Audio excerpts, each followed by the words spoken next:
In the last video, I introduced some alternative masking techniques, but in truth, the examples I gave were pretty ugly. So now that you've seen them in the abstract, I wanted to show you how I can actually use those same techniques in a real production setting.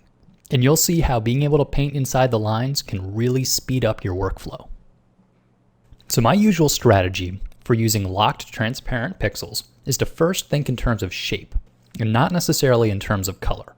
So I'm going to pick a crazy pink color that's not actually in my illustration. I'm going to begin to paint in the shape that I want these boots to be.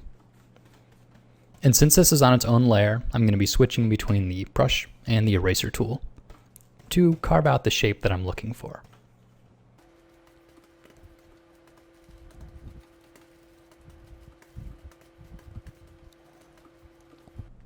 So in terms of shape, I'm happy with the way they look, but obviously the pink not really going with the general palette in the scene.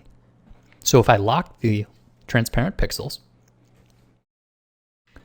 now I'm able to confidently paint with the actual colors that I want to use. So I'm going to actually just sample from the colors that are already in my document and use a large brush because I can paint way outside of the boundaries here, knowing that the locked transparent pixels will keep me drawing inside the lines. So here I'm just working on one layer. I don't have the ability to use extra layers like I do sometimes, but I'm just working out the general lighting and shadowing that I want to get, all the while not worrying about staying inside the lines. Because I created the shape first, locked the transparent pixels, and then I could paint as I please.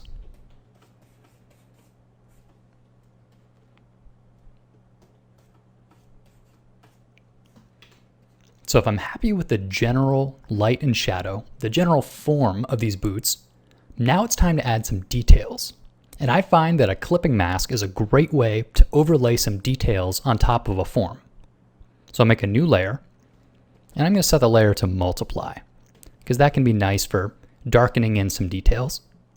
And I'll turn this layer into a clipping mask. And now I can draw confidently inside the lines one more time, but this time it's on its own layer.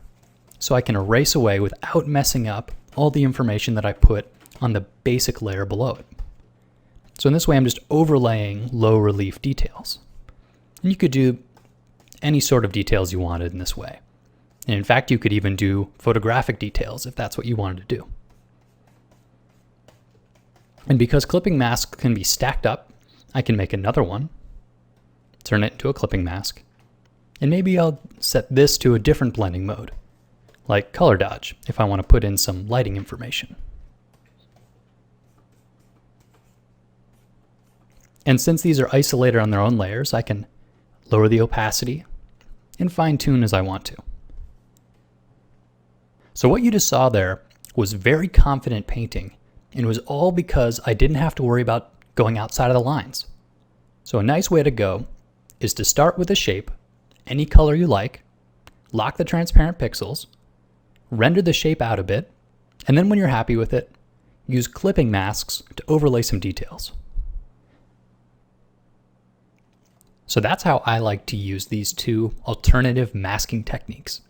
I'm sure some of you out there have some really interesting and different ways of using them. If that's you, let's hear about it in the comments.